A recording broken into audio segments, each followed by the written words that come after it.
Hello, everyone. This is Black Mountain Talks with you, and this is Lena and Aleks. And today we are happy to bring our guest, Tom Lungo, who is former research chemist who turned into geopolitical and market analyst. And he is publisher of Gold, Gods, and Guns newsletter and blog. And we are happy to welcome him. Thanks very much for coming to us. And I'm passing my word to Aleks, who will ask his questions. And I will add mine too at the end. Okay, thank you very much, Lena. I've been I've been following your podcast for some while now, Tom, and it helped me to understand better the American economy. You know, I live in Europe, and you are, of course, one of my sources. So therefore, it's an honor for us to have you on the show. Thank you for being here. Oh, thank you, Aleks. It's fine. I'm happy to take the time and to meet new people and do the thing. It's I think it's really important that we, as a commentary and a community of commentators, that we reach out to each other and just add connections. It's really important, I think, especially right now. Yeah, you're absolutely right, especially on both sides of the ocean. Yeah, without a doubt. Yeah, so I'm sure you answered some of the questions that will follow now in several of your shows. But since we are from Europe, I think we have also some readers and listeners who are also interested in these points. So let's start. Sure. The first one I want to ask a general question. What is your overall assessment about the economic situation in the United States? It's better than everybody expected it to be at 5.5% interest rates, but it's not to say that that's good, right? Being, as an economist or the political animal, I'm an Austro-libertarian. So what that roughly translates to is that the previous boom is the disease and the bust is the cure. And we haven't quite hit the bust phase yet, but we've had an awfully long boom that's gone back to when the Fed went to zero bound interest rates 15 years ago. And we're just now starting to see things break and get reorganized and get better. And we're just getting to the point where certain people are going to start going bankrupt who generally in the past have always been bailed out. And I think that the big question for 2024 is whether or not Jerome Powell is serious about letting certain segments of the economy, i.e. certain aspects of the banking and financial class and the private equity class, go bankrupt and have to reorganize or raise capital or do some of the, in effect, give back some of the capital that they stole during the 15 years of zero bound interest rates. And I think that's the best way to look at what's happening in the U.S. And the middle class is, I think, now very hip to this. Inflation, real inflation at the core level, gas, food, lodging, whatnot. The numbers are still awful. 6, 7, 8, 10% at the best that people can really, figure out. So the CPI is, terribly understated. Powell understands this. He sees that the people aren't done thinking that inflation is over. The politicians are trying to tell us this. Wall Street's trying to tell us this, but the markets are even trying to scream at it. But, markets are not just a reflection of the domestic situation and the domestic opinion on what's going on in the United States. But the United States, it's what the world thinks. And how the world has to react to the dollar and the relative exchange rates and all the rest of it. So, long story short, it's not awful, but it's not trending well because it shouldn't at this point. We have to liquidate a lot of what we Austro-libertarians would call malinvestment. There's investments in projects that should have never been made in the first place. They have to be liquidated and written down. And that takes time. Yeah, right. It is especially interesting point that the United States and the United States economy is what the world thinks that it is. That what you just said. That's a very interesting point. It's about the Yeah, markets, Alex. Just to make sure that we get the point right, it's about what the markets think about what's going on. The U.S. yeah, economy is a thing that exists on its own, right? yeah, But it's the perception of markets, and I mean that by looking at like sovereign bond yields and equity markets and whatnot. That's my point to try and right. put a finer point on that. But go ahead. Yeah, thank you. Okay. Um, we just talked about the overall economic situation, which can be assessed with numbers, right? What do you think is the perception of the people in the United States regarding the economy? Most of us are. I mean, Alex, I'm firmly middle class, like most of what used to be most of America, and Right. what you can really feel, and you can see it in the politics. You can see it in the Iowa caucus's result last night. You can just see it in what we would call the zeitgeist here. That Hmm. the middle class feels like it's all slipping away from them. That in the post-COVID world, the middle class is beginning to realize that they were the target of whatever it was that I'm speaking not from my perspective but from their perspective. Whatever it was that COVID was, and whatever we did during COVID, think of yourself as kind of an uninformed, just normal person going through their life, and Right. don't spend every day thinking about politics and geopolitics and maneuvering and everything else. And they just like their biggest worry is who's going to pick the kids up from daycare, and how am I going to get through this job with Right. the boss, with the pointy haired boss, right? Those people are looking at whatever happened during COVID is they don't understand it, or they're beginning to understand it. And what they're beginning to understand is that they were the target. And now with 3 years into the Biden administration, they're beginning to see the vandalism that our political class has done to the country, and is doing to the country, and is trying to accelerate. And then, but the question I haven't quite asked yet is, why is this happening? Hey, why are these people acting this way? Who do they actually work for? These are the questions that I ask all the time, because it's Yes. obvious to me, but I'm a forward thinker in this stuff. That's my job, is to project forward on this stuff. So Yeah. I think that's I would put you can see it in the way people are rejecting the Democratic Party. They're even rejecting a lot of the core Republican Party. Independents now, and have always made up, for all intents and purposes, the largest percentage of American voters. I'm talking in very broad terms here. Now I can get much more nuanced about the political scene here in the United States if you want me to, but the important thing here is those that have done this to us, what I would call Davos, are scared to death that we have an emergence of a radical center in the United States that says that's enough. We want to be Americans, and we do not want to necessarily we want to be good citizens of the world, but we don't necessarily want to be the world, right? We're not invading the world to invite the world, which is what Biden is doing. So that, we're slow to get, anger here on this, on subjects like this. And it's easy because, honestly, we, live a pretty comfortable lifestyle. But as that becomes more tenuous, as more people slip down the economic rungs, from the middle class to the, lower middle class, or the middle lower classes, and it's very easy to slip in the United States. I don't know if you realize how expensive it is to be poor here. It's incredibly expensive to be poor. I got 20 minutes worth of material to explain how expensive it is to be poor here in the United States. And, just understand that that's part of the problem of being at the center of the empire. And that's why you would hope that with a reasonably unfettered political process that we can stem the tide, and we can turn the ship around. And then by extension, stop lashing out at the rest of the world for not obeying our edicts, which is what's coming from our political class. And, no one's more ashamed of this than Americans are.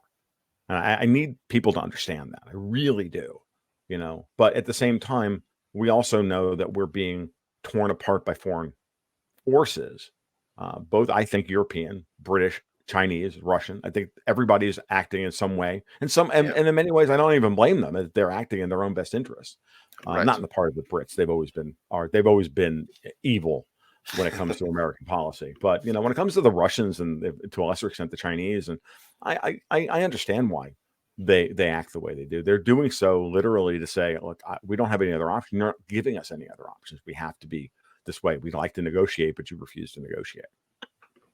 Yeah. When I go over your explanations right now, you mentioned the consequences of COVID first and Davos. And as a remote observer, I can see concentration in the United States, concentration of companies, of banks, of capital. And from concentration follows that the middle class can't produce business owners anymore, right? This is just a remote observation. What is it's a very astute observation, actually, and it's one that we understand.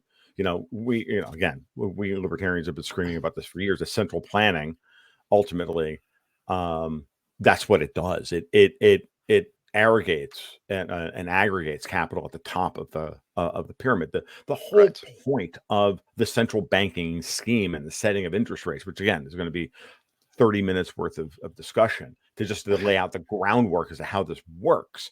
But Google the Cantillon effect, and you'll understand what I'm talking about. Is the whole point of the whole central banking system. Doesn't matter if it's the Bank of England model, which is what we're based on, or the ECB model, or whatever. And they're not all central banks are created equal, but they're all really designed around one purpose, which is to suck capital out of the middle class and roll it up to the upper 1%.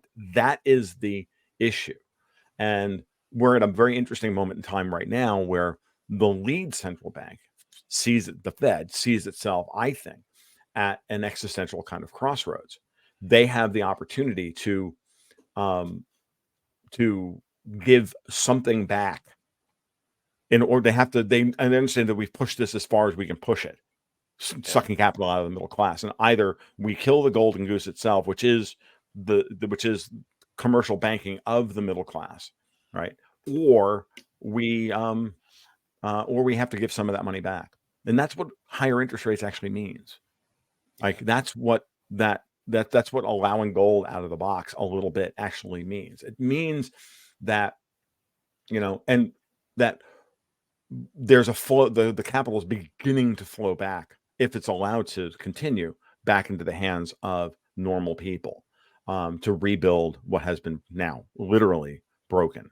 And I hear from European and Asian patrons all the time about they come to America and they're just appalled by how shabby and run down things are. I'm like, yeah, it's been this way for my entire life, and I'm going to be 56 next month. Like I grew up in New York, where it was clearly a city that had already reached its peak when I was a child, and here we are 40 years down the road, and 45 years down the road since I made that observation as a 10-year-old sitting in the back of the car, driving from my grandparents' house to my father's family's house in Brooklyn, and going back and forth between Brooklyn and Queens, and seeing it like, we can't afford this now. How are we going to afford this in 50 years?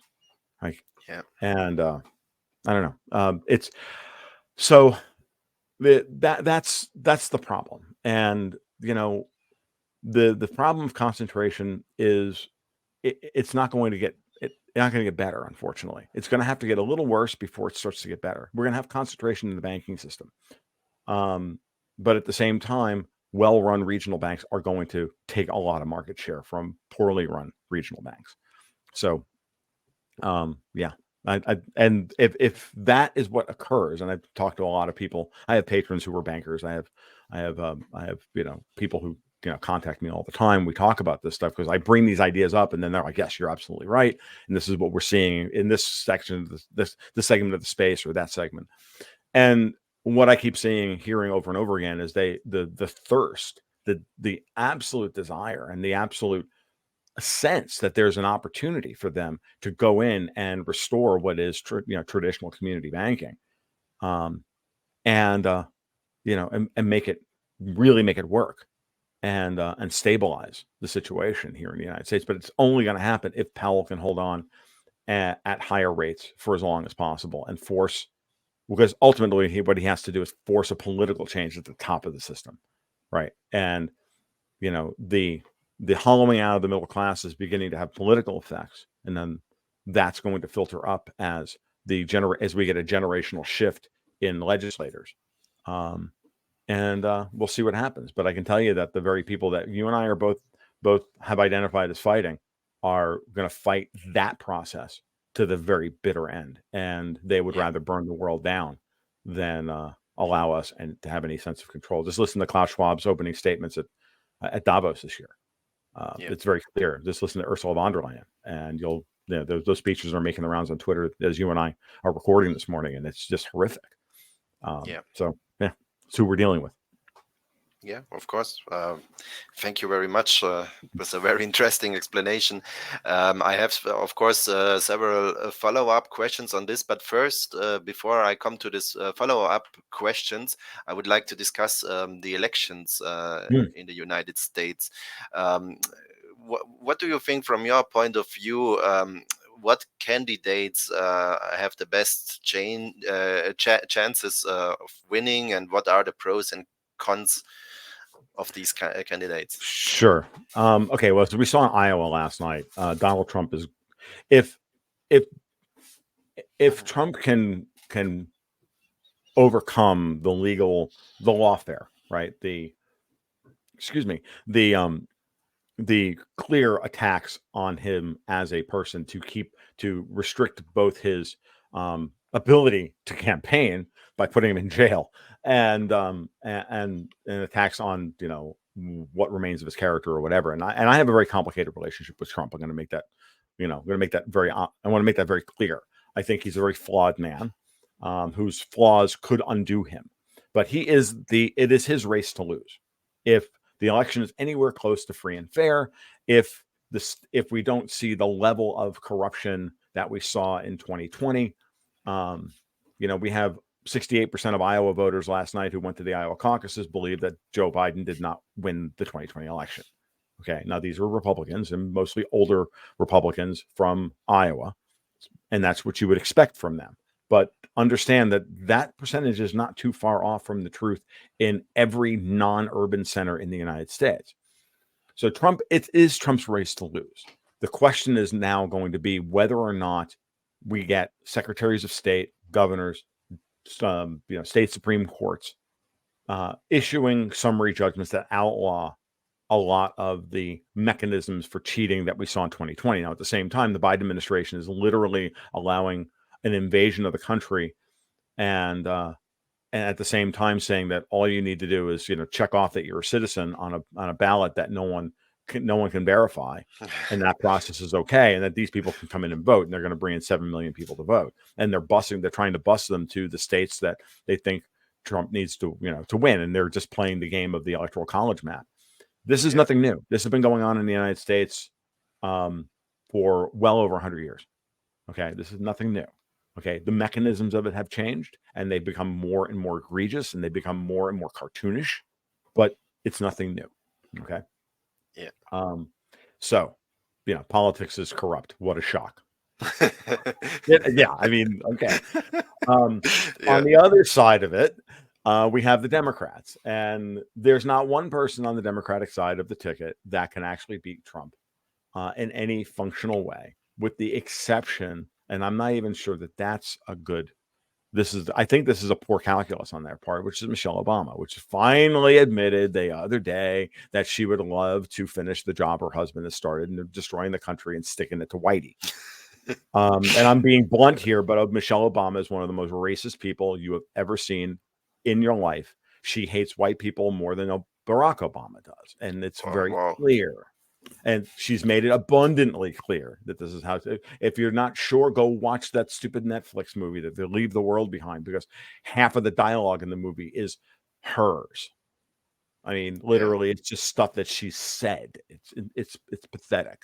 Okay, so now, with that said, can she win more than the obvious states? No. Okay. Yeah. I don't think she's going to be able to carry Pennsylvania, because the biggest, and this is the thing, and this is the part I kind of need you to think about. They've lost black men and they've lost Hispanic men. So they've lost Florida, and they may lose Philadelphia. And if they lose Philadelphia, they can't win Pennsylvania. If they can't win Florida and Pennsylvania, the Democrats can't win. So then it becomes a matter of, oh, how do they cheat in order to win? So if Right. you always have to, they understand that generals are always fighting the last war, right? That model. So in a sense, trying to firm up the electoral ballot process by outlawing ballot harvesting and drop boxes and all this other stuff, like they've moved on. They're not just talking about like, let's just create an invasion and we'll just mint 10 million new voters and then have them vote for us.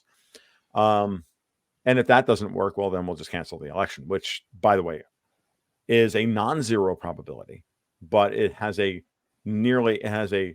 non-zero probability at the same time of being pulled off. I mean, seriously, like no one believes that January 6th was an insurrection other than people who are wedded to that for their own personal problems, their own personal biases. They all happen to spew those biases on Twitter every day and overrepresent themselves. But, this is the world we live in today. So. Yeah, right. I'm considering it especially problematic in the United States that the institution of the president is being damaged. Yes, I think this is a major problem. it is. It is. Yeah. It is. Yeah. And I'll be honest with you, Alex. It's a major problem. And I think it's one of the things that can actually, I complain about baby boomers all the time because they've brought us to this point. But at the same time, these are people who, grew up with this myth of America and this myth of the institutions, this and that, and the spitting on the institutions, though, is now reached a point where even they're uncomfortable with it. And it's starting to show up in the polling. Yeah. And that's a good sign. I don't know that it's not too late. Okay, I'm not sanguine about the future of the United States. I'm not sanguine about the future of the world. I think things may get a lot worse before they have a chance to get better. While we're ahead of the curve, seeing the trends, those trends haven't apexed yet. Okay, I think we're past peak Davos, but we're not past past peak chaos that Davos engendered and taking their shot at subjugating the world. Okay. And I think that's, you have to kind of decide which peak you're dealing with here. And, and ultimately in the end, I think that's where we are. Yeah. Thank you. So the next one is, is there any sign that you see, or let's say from your point of view, that the United States is in some kind of process of reindustrialization? All the industry went to China and so on. Is there something coming back? Is there something coming back from China, from Europe, from wherever? Yes, there is. Now the question is whether or not that's going to actually be allowed to take place. Oh, okay. Again, it's not a matter of whether or not it's happening or not. The Trump tax cuts of 2017 ensured that process had begun. Okay, we've gotten very clear signals from the real Secretary of State. That would be Jamie Dimon, the CEO of JP Morgan, by the way, not Anthony Blinken, of saying, look, this is what we're doing. We're going to drill. We're going to bring stuff back on shore. We're going to do all, we're going to do this. Oil's going to be with us forever, and you better get used to 7 to 8% interest rates. There are a lot of private equity guys out there that are screaming at Diamond going, murderer. Like, I don't know what else to tell you at this point, but, we're talking about people who were born on third base and thought they hit a triple, to use an American baseball a metaphor. So yeah, like it's happening, but again, it can easily be undermined. It can easily, and you can see it from the way the Biden administration, and I use that term loosely because Biden's not in control of anything, barely. I'm sure he's not even in control of his bowel movements at this point. But the Biden administration, you can see very clearly is what they're trying to do is spend as much money on things that we don't need as possible to saddle us with even more debt spent on things that we don't need. And, they've made nods towards the quote unquote infrastructure bill. There's no infrastructure in spending in the infrastructure bill. It's all DEI. It's all ESG. It's all, you know, green energy and all these other boondoggles that are literally designed to lose money over time and destroy capital. Yeah.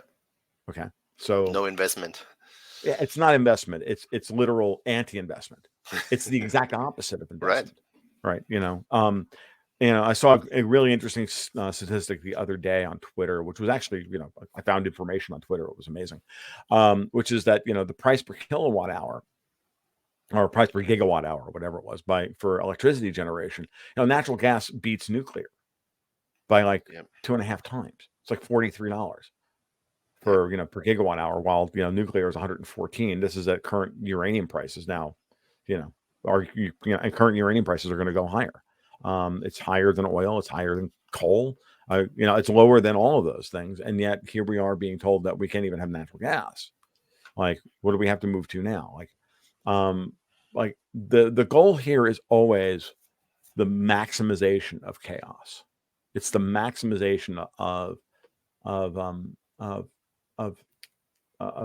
instability, because that's how you shorten people's time horizon.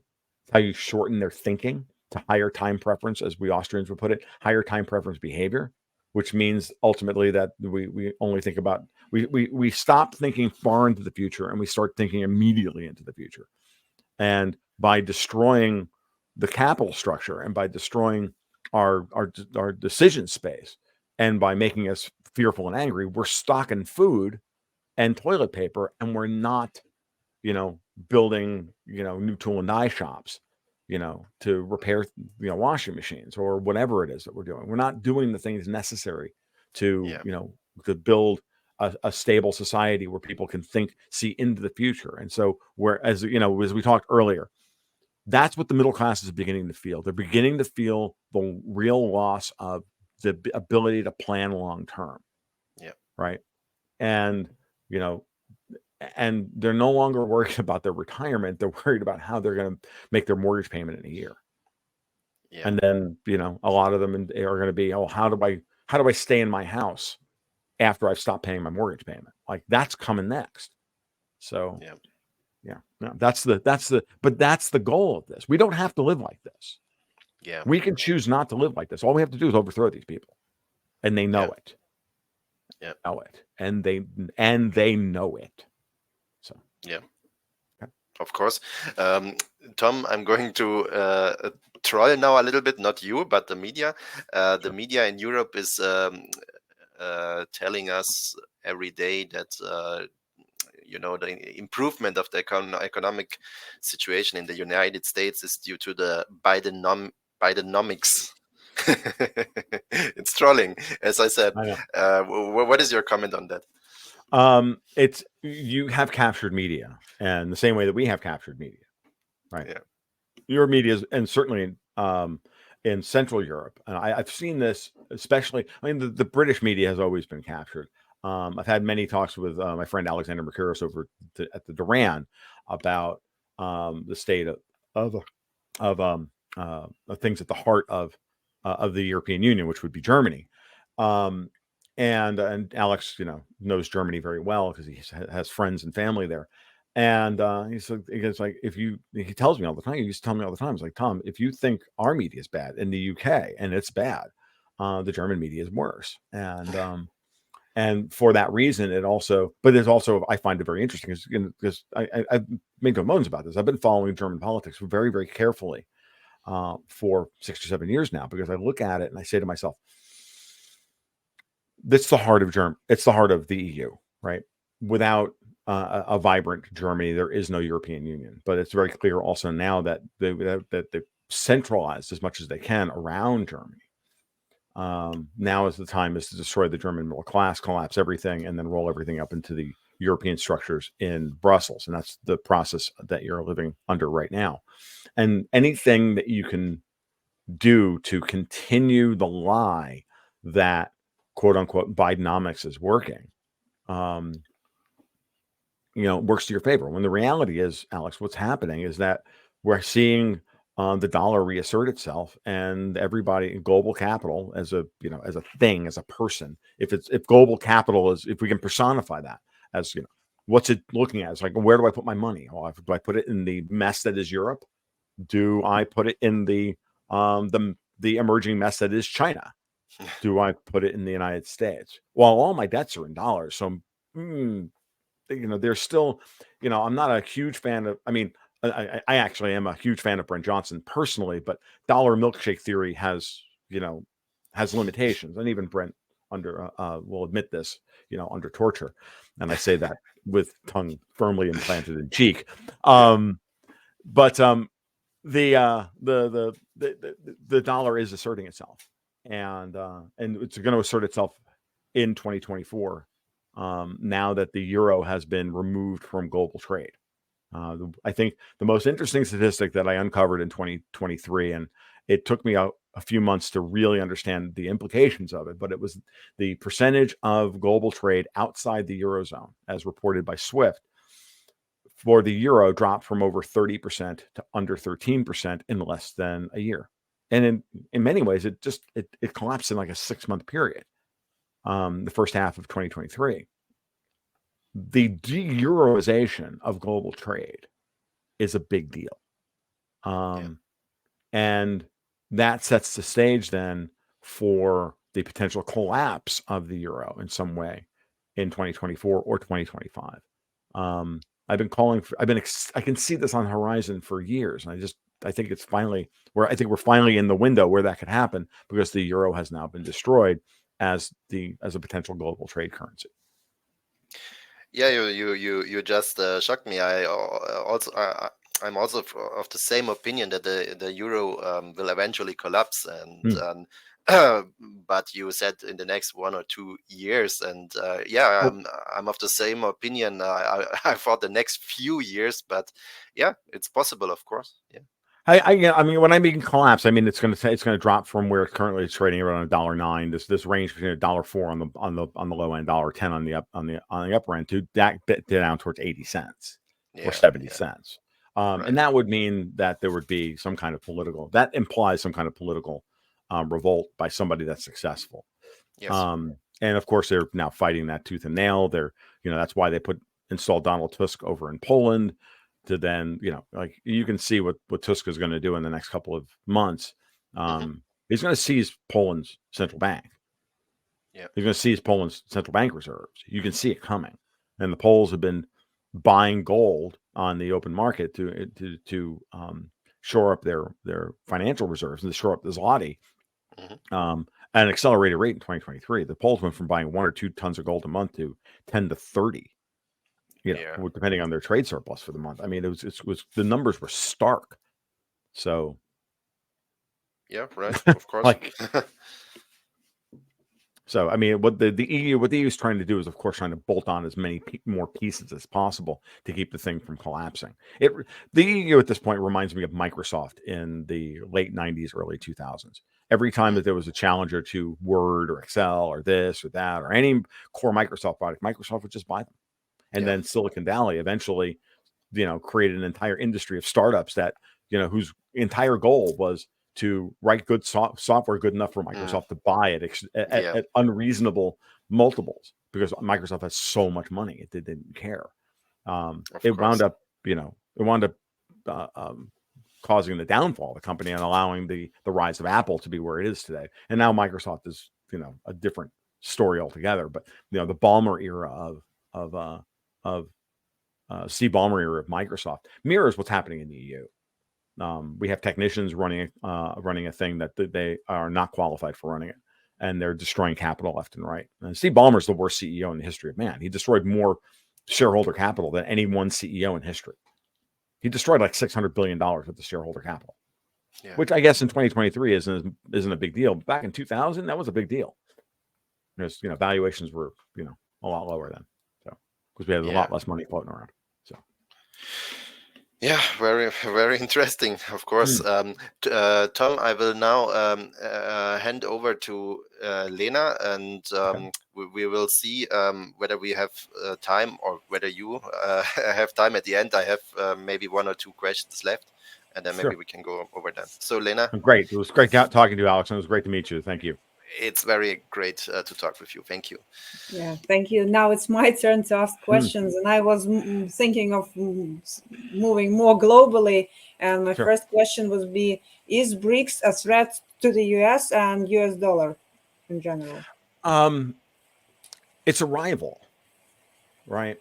It's a system. It's an antipode, right? It's a, if the United States is positive or negative, and then the BRICS are the opposite charge, right? But that doesn't mean that they have to be, because remember, opposites at the end of the day should attract. They shouldn't be at odds with each other.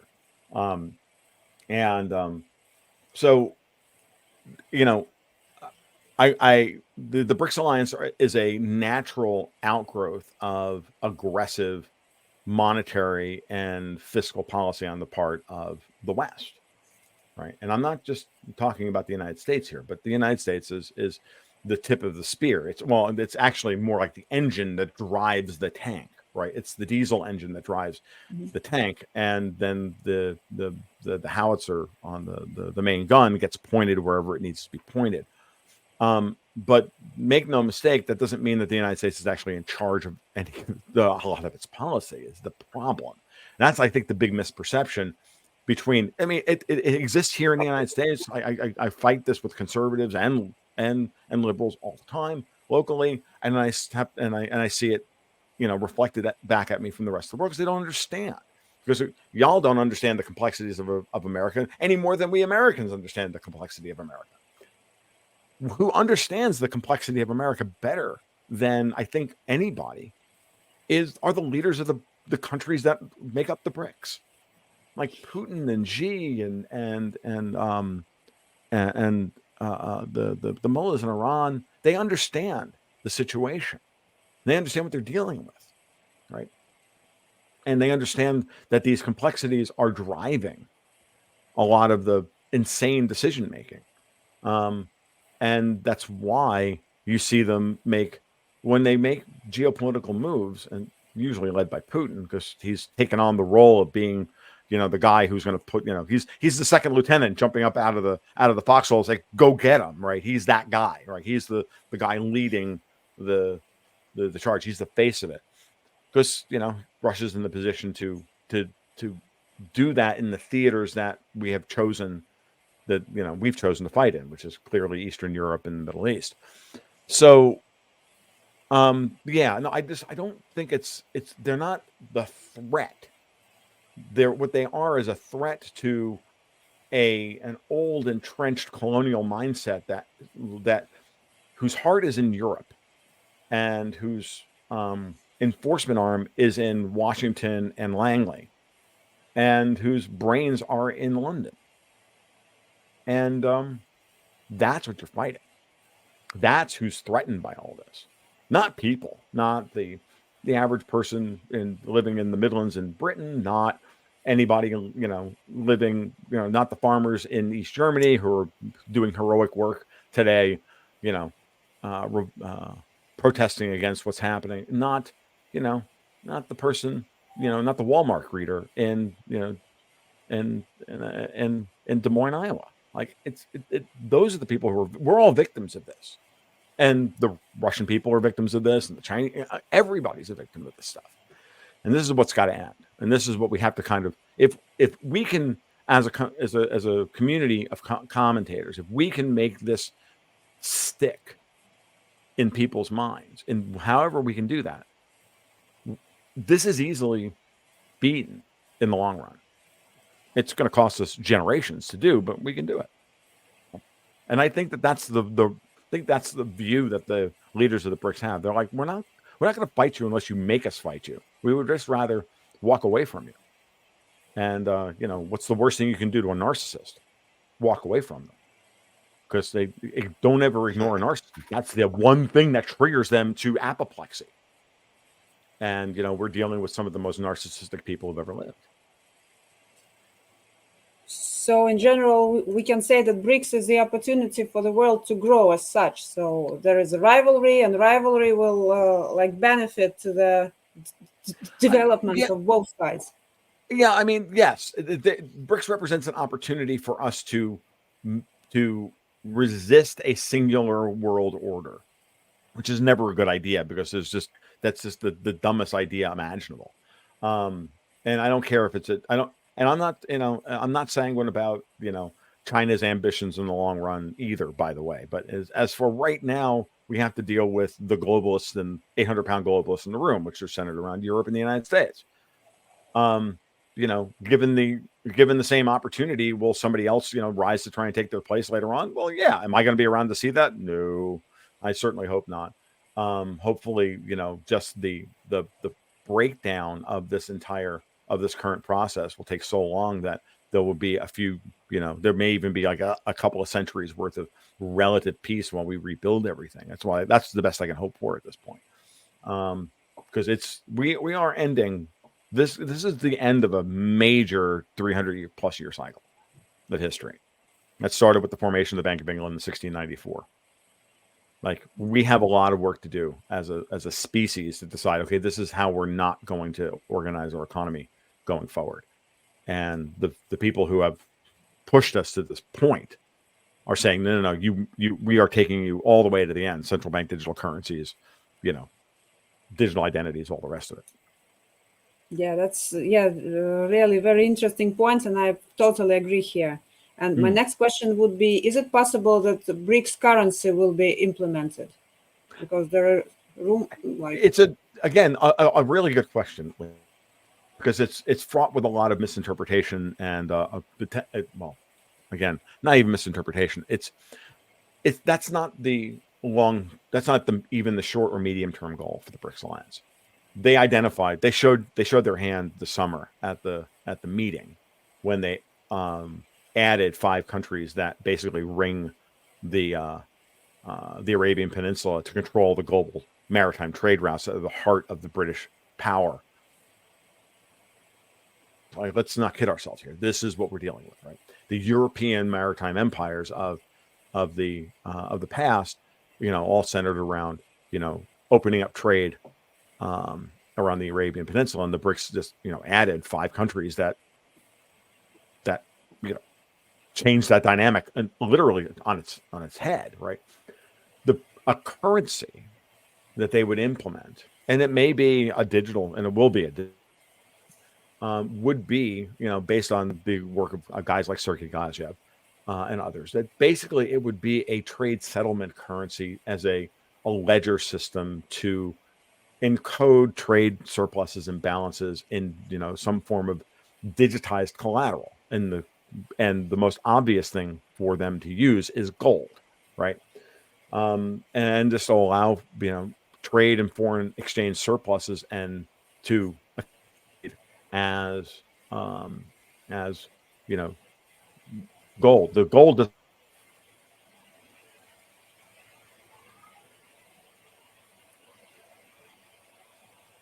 Hello? You do business with the United States. You're a foreigner. You do business with the United States. You open up a bank locally in the United States and leave your profits there because you're probably going to have to buy, something from a U.S. supplier and then ship it back to your place and your home in order to do work, right? So there's that whole system of foreign exchange reserves and balances and everything else. That can't go away. What's going to occur over time is that the threads interlocking those systems will be winnowed down to a couple of trusted conduits. You'll have a few major banks in the West who will do all the East-West capital traffic, the traffic, and settle all that trade. And it won't be just happening as a big wide web of, shadow banks and everything else. The same thing is happening because the same thing exists over in the East. I mean, it's the same thing with Russia and with China and others. There's only certain banks that the money flows through. Now, part of that is because of sanctions, thanks to the United States and the Magnitsky Act and MI6 and Bill Browder and all that insane history that if you start to delve into that, you realize that this whole what we're living through today was plotted out 30 years ago. But we have an opportunity, but that opportunity in the short run, and I mean, in this case, I mean the next 10 to 20 years is short run. When we're talking about, the global banking system change. You're talking about 300-year cycles. Yeah, in the short run, for a generation or two, it's going to be done with, one eye open at night and a shotgun in the bed, and only done by trusted partners on either side. That's the way it's going to work. I see. So you think that BRICS currency, if it is implemented, it would be more like electronic means of registering the payment. So It it's will, not but physical. it will. I'm sorry. It will in order for the BRICS themselves. Look, Asian integration is the one thing that the British.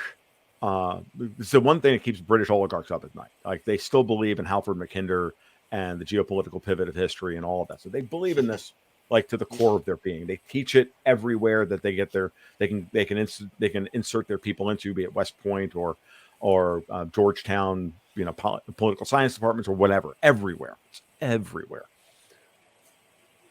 A BRICS currency for settling trade in a trusted asset like gold, and then by definition, then that would also help to remove the control over the pricing of the assets produced, i.e., the commodities produced by Asia.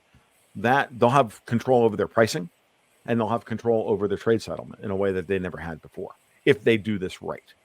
And so that's what I think the value of it is.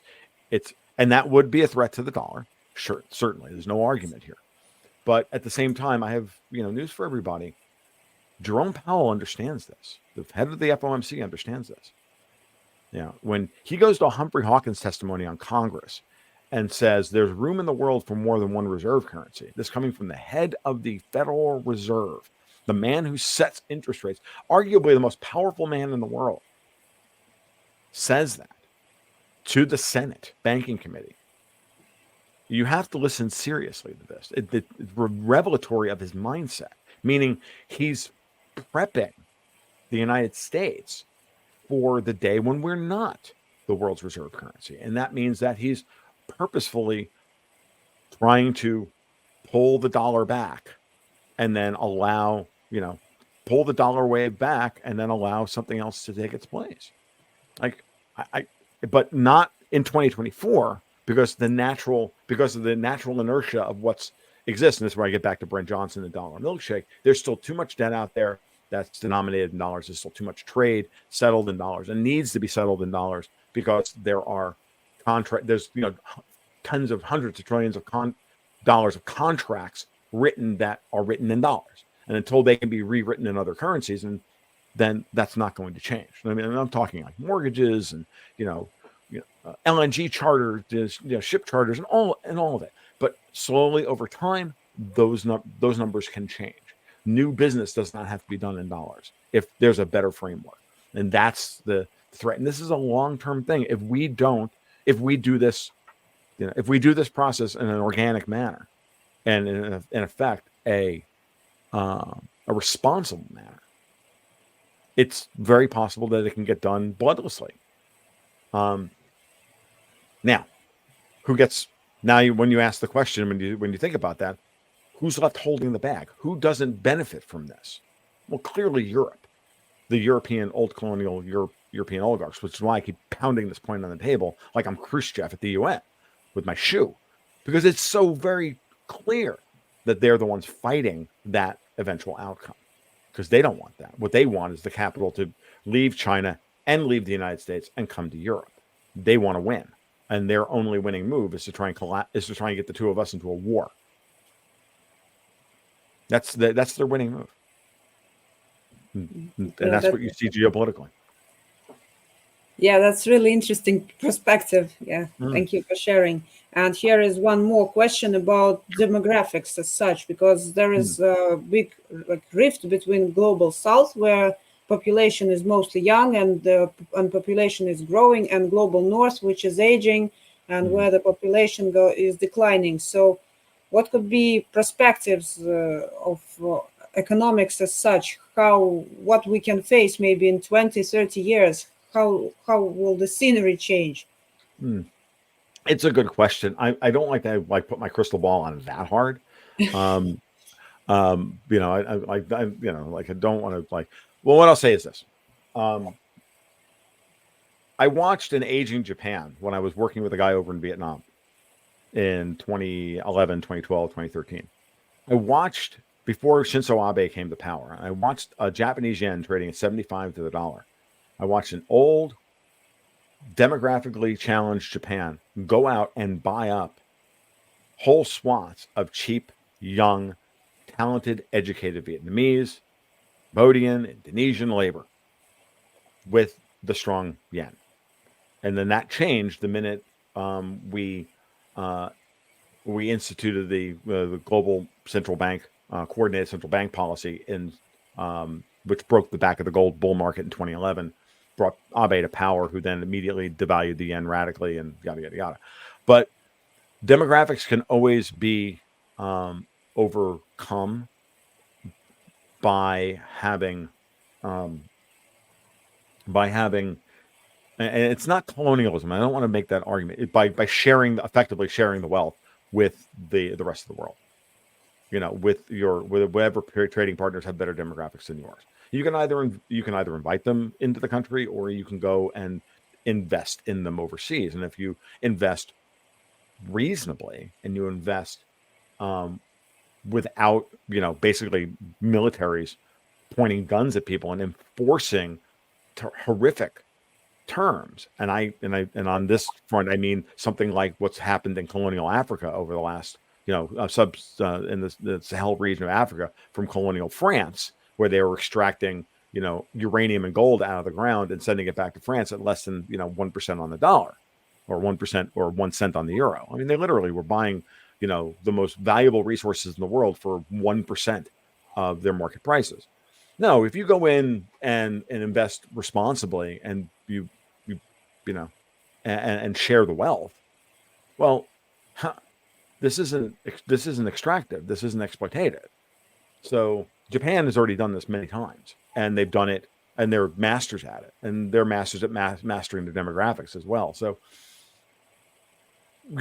again, it's revelatory of a different mindset, right?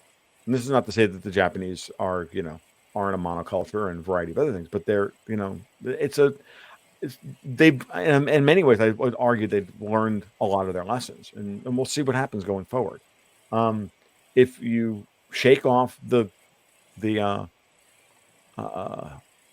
siren's call of empire, we can build a really nice world. I don't know that it's going to happen. I don't know that we can do that. But let's see what happens. And the more decentralized these ideas are, the implementation is. I.e., it happens at the corporate level as opposed to the government level. It happens at the the business level or the community level more than the government level. Well, then everybody can drive a better bargain at the end of the day. We're so used to living in a world where unfair contracts are enforced at the point of the gun, that it's really hard for us to see another way. You know what I mean?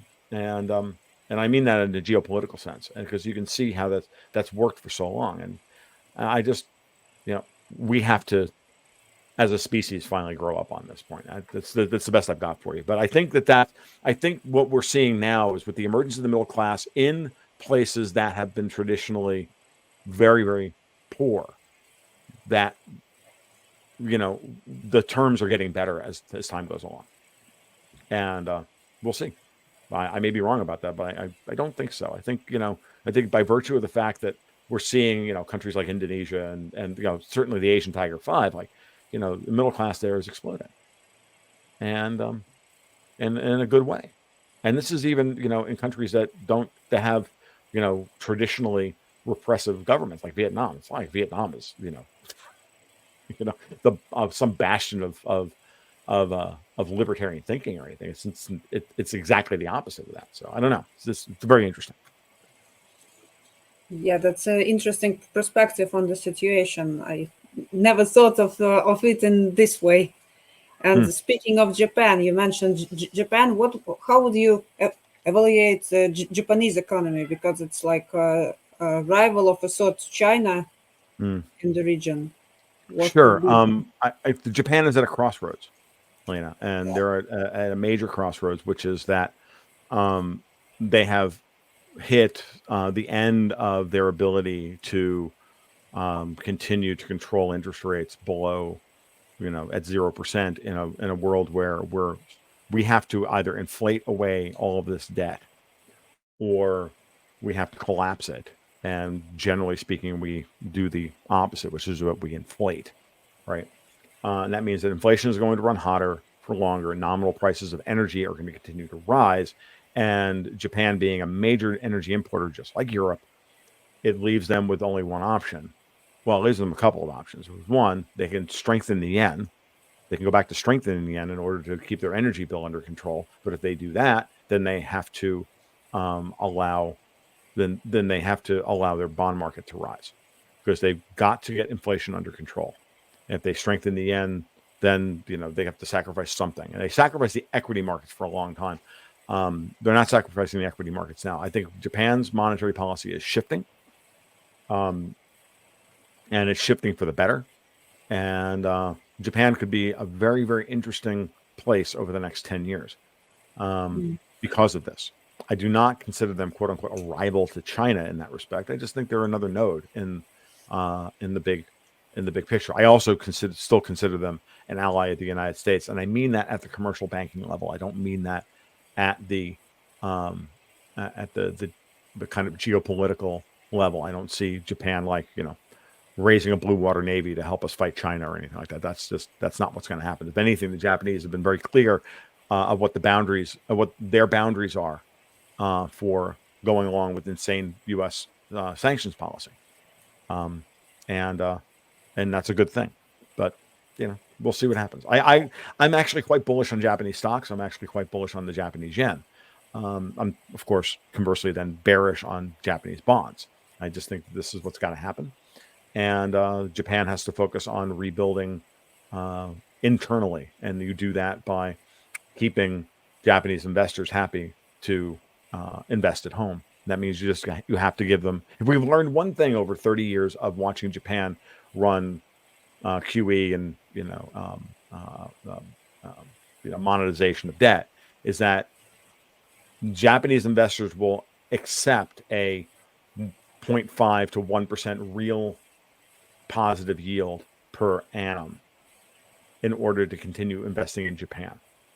Okay, they do not need a huge return, because Japan is still most Japanese people are still for Japan.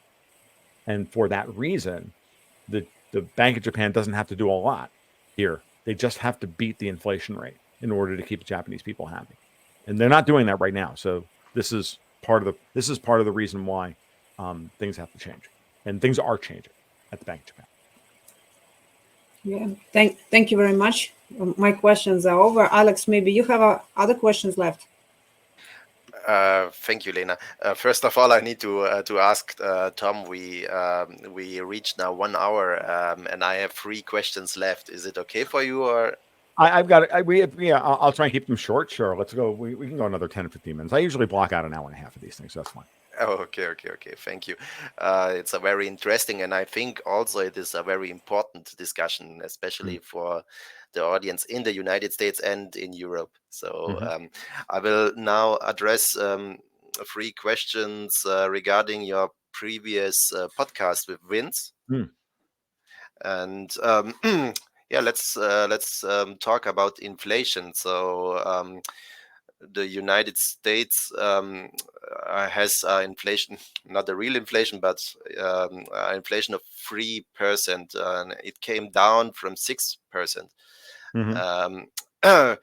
What do you think how the inflation could develop within the next months, and what are the reasons for this? My view on inflation is this: it's mostly a cost push situation, meaning commodity prices are pushing costs up, and that's what's causing prices to rise, as opposed to general demand for commodities pulling prices higher, right? We have a situation where costs are pushing prices higher. Now, we've overcome that in the short term, and this is mostly a COVID thing, post-COVID phenomena.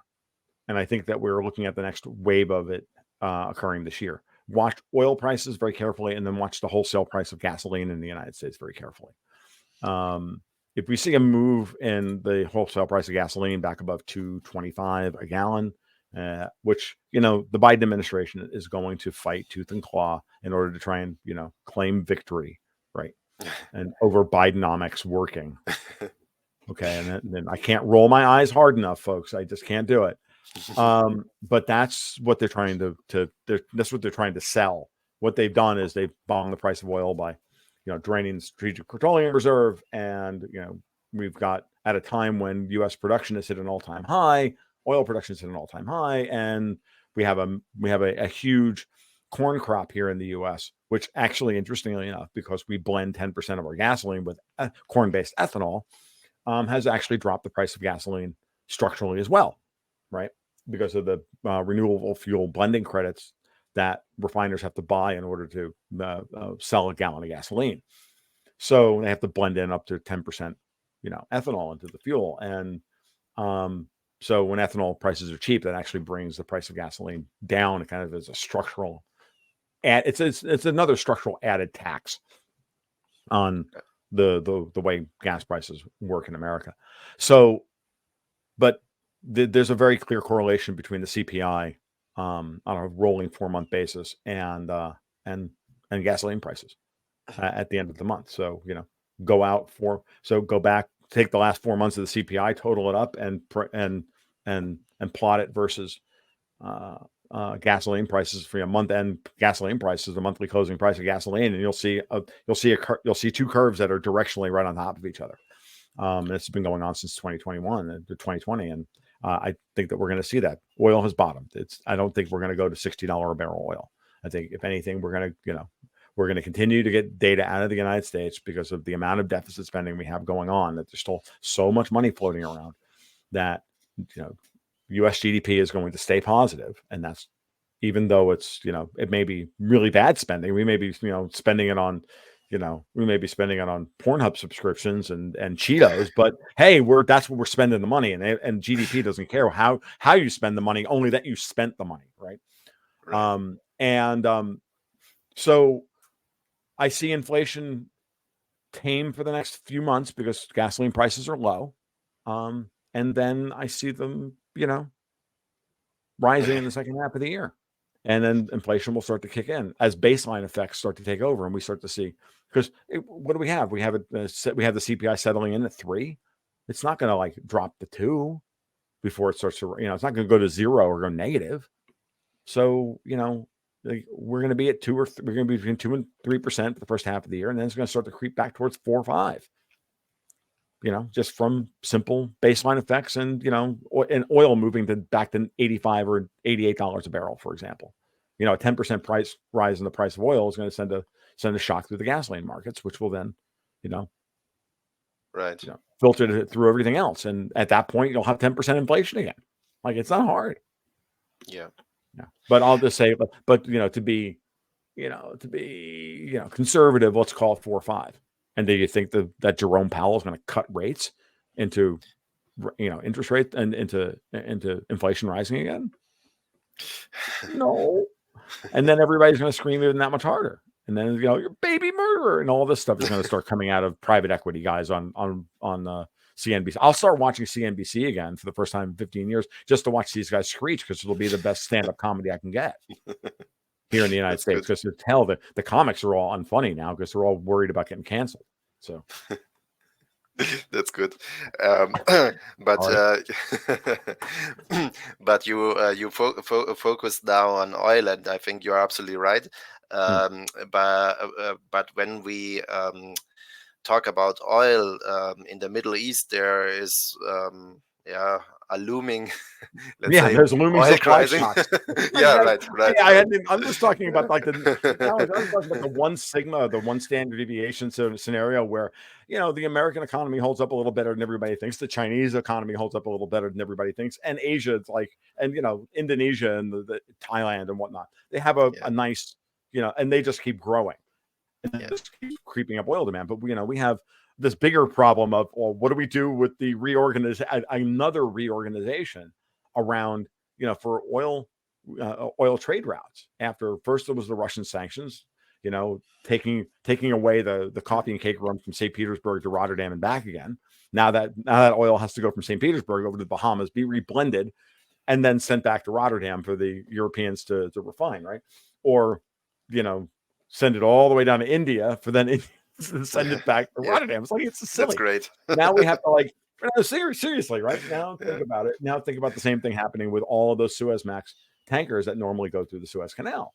Like, they're now having to sail around the world. Like, it's sail around Africa. That just the reorganization alone of 50% of the Suez's traffic adds 500,000 barrels a day of new oil demand, which that in and of itself sends the price of oil from, current high 70s Brent crude to $85 or $88 a barrel on its own. Forget, forget somebody doing something really dumb and starting officially starting World War III, as opposed to the current thing that we have now, which is, oh no, really, it's not World War III, but it absolutely is, right? So, yeah, right. insane. Yeah. One of our team members, Piquet, is also a chemist like you, and he wrote recently article about the oil and about the American strategic reserves, and he's concerned. I'm not into the matters, but he's concerned about the structural integrity of the, of the strategic reserves. When you withdraw the oil to a critical level, like I don't know, 30% or whatever, these reserves are in the risk of collapsing physically. Oh, you mean like the storage tanks and the pipelines, right, and everything? Oh yeah, no, I know. I know. Because the strategic oil, remember, the strategic petroleum reserve is this thing. We think that the government has big stockpiles of oil, but they really don't. What they're doing is they're just buying up storage facilities. They're just renting storage facilities from pipeline and storage companies, MLPs, and all of this stuff. And the government owns some of it, but reality is there's just a very big, complex network of oil infrastructure, and it's a real thing. And we have crumbling infrastructure problems already. We have a critical parts shortage thanks to COVID. I mean, we're 2.5 years out from COVID, and we're still seeing the effects of it. Complexity itself is now the complexity of the old world, the pre-COVID world, is now a liability in the post-COVID world, as everybody tries to fix things. And there's nobody to willing to go to work to go fix the damn things. 2, who's building the things, and then 3, who's working in the facilities to build the replacement parts, and they don't even know what they're doing. I'm at the point now where I bought just for example, I bought my wife a 2021 car in 2021, built during COVID, and the transmission ate itself in 2 years and 45,000 miles. Like, this is a transmission that Stellantis puts in literally every vehicle they make, and has an excellent service record, and yet still this thing ate itself. Literally ate third gear in 45,000 miles, and you're like, I got the teardown from the thing. I got the transmission fixed and I sold the car, because it's if that's what's going on, then what else? If they can't build a transmission, then they can't build anything else. This is just my kind of anecdotal evidence for all this, but we're seeing it everywhere. Like, there was a point last year where certainly in my corner of the world, and the commentary that happens in my private server for my patrons, all of these food plants being blown up, these grain silos, and this, and the train derailments and everything else. And everybody first, the conspiratorial bent wants to go, oh look, they're blowing trains up, they're trying to destroy this, they're trying to destroy. So I said it could be that. It could also just be that no one's out there doing maintenance, and everything just is breaking. And this is just what happens. This is what Ayn Rand described in the third act of Atlas Shrugged. It's just everything just starts to break down because no one's fixing anything, because there's no money to fix anything. Yeah. And that should scare you more, but building green stuff. Yeah. Oh yeah, but let's build more solar panels, right? Let's Yeah. build more wind farms that kill birds and literally destroy capital. Yeah. Like, because wind farms are just unbelievably egregious boondoggle. So. Yeah, right. Yeah, absolutely agree. So let's move to the next question. It is especially now regarding your podcast. It's about the key interest rates of the United States. You were talking about the free interest rate cuts, which are maybe coming this year. What is your opinion about about that? Will they come, and what are the implications? It's really hard to handicap, and every time I do one of these interviews, I can come up with a different answer to this question. And I did this like a couple of weeks ago.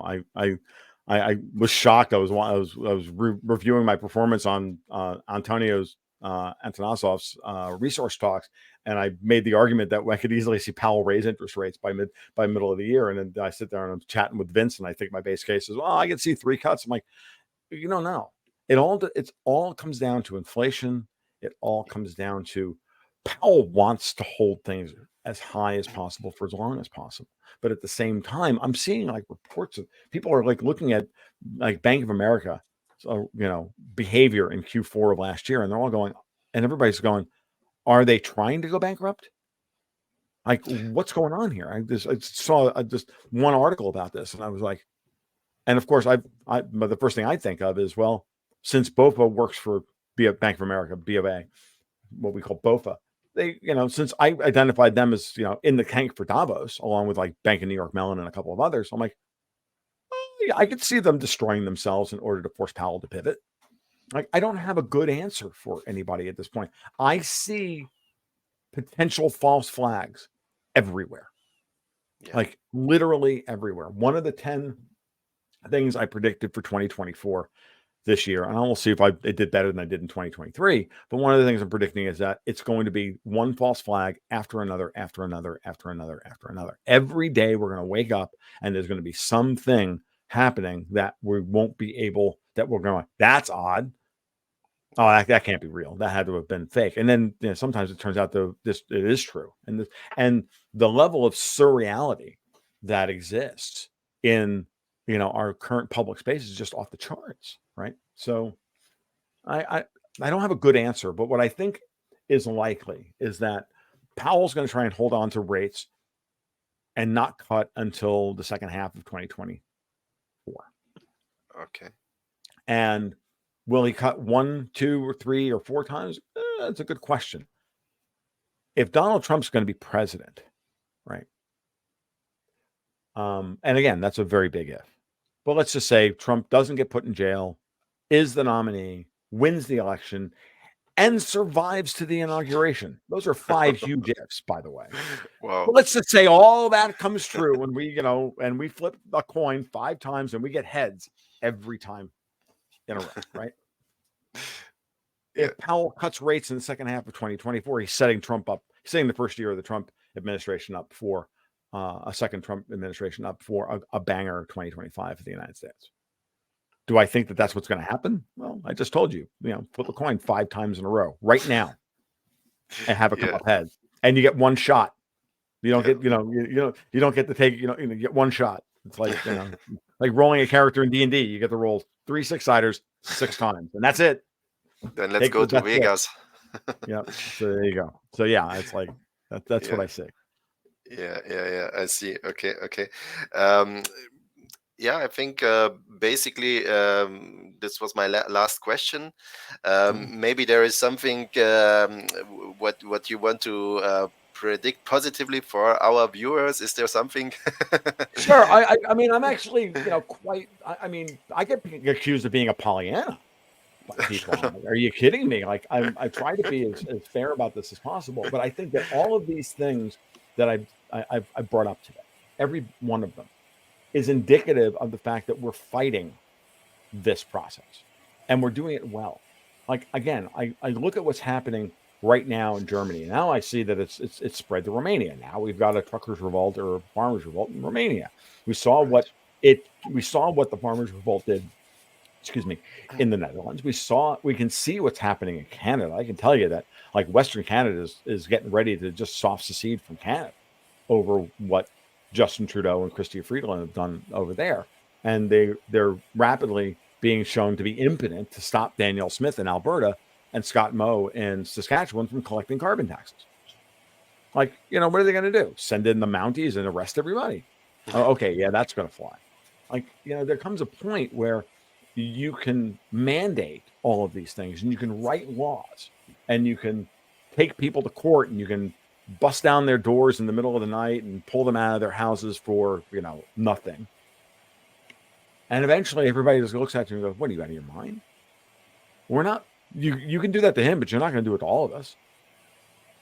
And, that's what happens when I want you to really think about the lesson here, what's happening in what's been happening in Germany this week. And I think it's just so unbelievably edifying to watch people say, you know what, that's enough. Yes. We're not gonna, string anybody up by their toenails. We're not gonna feed them to dogs. We're not gonna bring the guillotine back. We're not gonna do anything. We're just gonna, show up and go and sit down and go, you know what, that's enough. That's enough. And if you don't give up power, we're going to remove you from power. And then we're going to move on. So, yeah. I think the best thing that can happen this week is for somebody to set off a stink bomb at Davos 2024. Not an M80, not dynamite, just a stink bomb. Make them all, run out of the room because of a little, hydrogen sulfide. It'd be nice. I think that would be the best thing. Yeah. Right. Throw a stink bomb in the eye of the globalist. It would be good. There you go. That's my positive statement for the afternoon. Yeah, I like it. A little ungovernable, a little civil disobedience, and and then we get back to work, right? And then we go have a beer and laugh about it. Yeah, right. Of course. Tom, we came to the end. I need to tell you, it was a very interesting discussion. I had many more questions, but I cut them down because I wanted to listen to your explanations. They are very, very, very interesting. So I hope we can do this in the future again. Sure. I enjoyed it too. Thank you very much, Aleks and Lena, for the opportunity. The questions were good in that they really helped me. They really gave me the opportunity to tie a lot of stuff together in a different way, and and not go off on rants that I shouldn't go off on. So it was good. Thank you. I appreciate it. Yeah. Do you want to say anything where people can reach you? Sure. You can find me over on Twitter at TFL1728, where I guarantee the worst version of me will show up every day, and because I'm in charge of the account. You can follow my blog over tomluongo.me, where I try to write as often as I can, and then publish all the podcasts and everything else. But the heart of what I do at this point is over Patreon at patreon.com/goldgoatsandguns, where we do private podcasts tying together the geopolitics and the technical read of markets. So, I'm an adept technical analyst as well, and I can analyze stocks and all the rest of it, going over like gold and silver and Bitcoin and the Dow and the rest of it. And the Gold, Goats, and Guns monthly investment newsletter, where we try to put all of this and distill it down into a portfolio strategy for people to, make some, to protect themselves going forward, at least protect their balance sheets as best they can. So that's what we do.